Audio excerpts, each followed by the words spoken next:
အားလုံးပဲမင်္ဂလာပါ MSD channel လေးကနေပြန်လဲကြိုဆိုလိုက်ပါတယ်ကျွန်တော်မျိုးဆက်သက်ပါကျွန်တော်တို့ဒီဗီဒီယိုလေးမှာတော့ကျွန်တော်ပြပြပြတော့မယ့်အကြောင်းလေးကကျွန်တော်တို့ Facebook account မှာ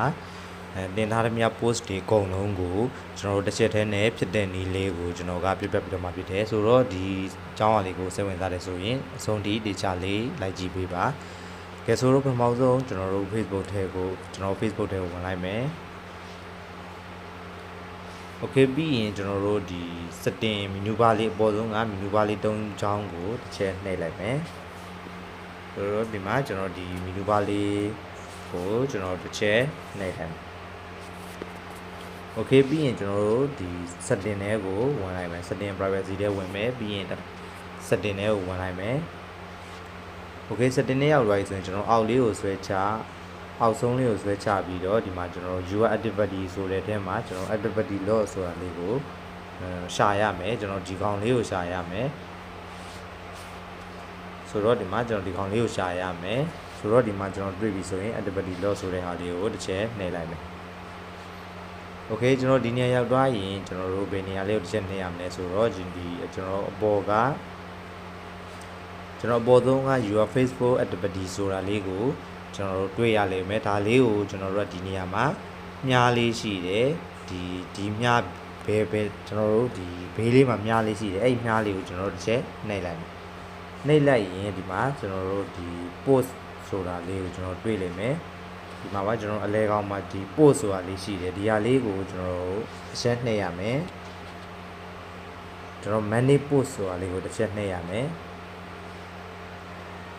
ဆိုတော့ဒီမှာကျွန်တော်ဒီကောင်လေးကို manage post ဆိုတဲ့ဟာလေးကိုတစ်ချက်နှိပ်လိုက်မယ်โอเคဒါဆိုရင်ကျွန်တော်ဒီနေရာလေးရောက်သွားလိမ့်မယ်ဒီနေရာလေးရောက်သွားရင်ကျွန်တော်တို့ဒီမှာကျွန်တော်တို့တင်ခဲ့တဲ့ post တွေကိုရွေးချယ်ရမှာဆိုတော့ဒီမှာကျွန်တော်တို့ဒီ filter ဆိုတဲ့နေရာလေးကိုတစ်ချက်နှိပ်လိုက်မယ်โอเคပြီးရင်ဒီမှာကျွန်တော်အပေါ်က category ဆိုတဲ့ဟာလေးကိုတစ်ချက်နှိပ်လိုက်မယ်ပြီးရင်ကျွန်တော်တို့ကဒီ post တွေကျွန်တော်တို့တင်ခဲ့တဲ့ post တွေအကုန်လုံးဖြစ်မှာဖြစ်တဲ့အတွက်ဒီ all နေရာမှာကျွန်တော်တို့ဒီနေရာမှာဒီဒုတိယအကြောင်းကဒီ your post photos and video ဆိုတာလေးကိုကျွန်တော်တစ်ချက်နှိပ်လိုက်မယ်ဒါလေးကိုတစ်ချက်ရွေးချက်လိုက်မယ်โอเคဒါဆိုတော့ရသွားပြီဒါဆိုရင်ကျွန်တော်တို့ share ခဲ့တဲ့ post တွေကျွန်တော်တင်ခဲ့တဲ့ video တွေဓာတ်ပုံတွေအကုန်လုံးကိုဒီနေရာမှာကျွန်တော်တို့ဖြတ်လို့ရတယ်ဆိုတော့ဒီမှာကျွန်တော်တို့ကဒီ all ဆိုတာလေးကိုကျွန်တော်တို့တစ်ချက်ရွေးချယ်ရမယ်ဆိုတော့ဒီမှာဒီ all ဆိုတဲ့နေရာမှာဒါလေးကိုအမှန်ကျလေးချက်ပေးလိုက်မယ်โอเคအမှန်ကျလေးချက်ပေးလိုက်ချက်ပေးလိုက်ပြီးကျွန်တော်တစ်ချက်အောက်ကိုဆွဲကြည့်မယ်ဆိုတော့ဒီမှာကျွန်တော်တို့ဆွဲထားတဲ့လောက်တော့ပါတယ်ဆိုတော့ပါပြီမဲ့ဒီမှာကျွန်တော်တို့အောက်ကိုဆွဲချလိုက်ရင်ဒီမှာကျွန်တော်တို့ဒီအောက်ကဟာတွေကတော့ကျွန်တော်မပါသေးဘူးဖြစ်တယ်ဆိုတော့ကျွန်တော်တို့ဘယ်လိုလုပ်ရမလဲဆိုရင်အတေချာဆုံးကတော့ကျွန်တော်တို့အကုန်လုံးအောက်ထိကျွန်တော်တို့ဆွဲချရမယ်ပေါ့ဗျာကျွန်တော်တို့တင်ခဲ့တဲ့မြဒီ post တွေအကုန်လုံးပါအောင်ကျွန်တော်တို့ဒီမှာအောက်ထိကျွန်တော် load ကျွန်တော်ရရမြကိုဒီအောက်ထိဆွဲရမယ်ဆွဲပြီးမှကျွန်တော်တို့ကဒီအကုန်လုံးဆွဲပြီးပြီဆိုရင်အပေါ်ကိုဒီလိုမျိုးပြန်ဆွဲလိုက်မယ်ပြန်ဆွဲပြီးပြီဆိုရင်ဒီကကျွန်တော် all ဆိုတာလေးကိုတစ်ချက်နှိပ်လိုက်မယ်တစ်ချက်ရွေးလိုက်မယ်ပြီးရင်ဒီမှာကျွန်တော်တို့အောက်ဆုံးမှာ track ဆိုတာလေးရှိတယ်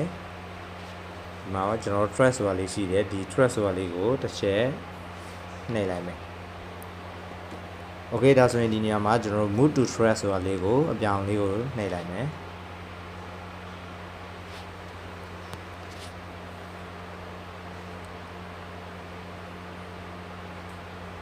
โอเคဒါဆိုရင်တော့ကျွန်တော်တို့ရသွားပြီဒီလိုမျိုးဒီကျွန်တော်တို့ဖြတ်လိုက်မယ်ဆိုရင်တော့ကျွန်တော်တို့ track ထဲကိုရောက်သွားလိမ့်မယ်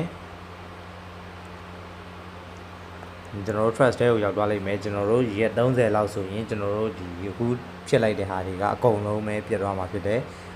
ကဲဆိုတော့ဒီနည်းလမ်းလေးတိုင်းပဲတကယ်ကျွန်တော်တို့တင်ထားတဲ့မြတ် post တွေကျွန်တော်ဗီဒီယိုတွေဓာတ်ပုံတွေကိုကျွန်တော်ဒီ data လေးပဲဖြတ်လို့ရတယ်ကဲဆိုတော့လောက်ဆိုရင်အားလုံးပဲနားလည်ကြမယ်လို့ထင်တယ်ကျွန်တော်အခုပြောပြပေးသွားတာတွေကတော့ကျွန်တော်တို့ရဲ့ Facebook account မှာတင်ထားတဲ့ post တွေကိုလွယ်တကူဖြစ်တဲ့နည်းလေးကိုကျွန်တော်ပြောပြပေးသွားတာဖြစ်တယ်ကဲဆိုတော့ကျွန်တော်ဗီဒီယိုလေးကိုစုံလင်ကြည့်ရှုပေးကြတဲ့တယောက်ချင်းစီတိုင်းကိုကျေးဇူးထူးတင်ရှိပါတယ်အားလုံးပဲဆင်ပြေကြပါစေ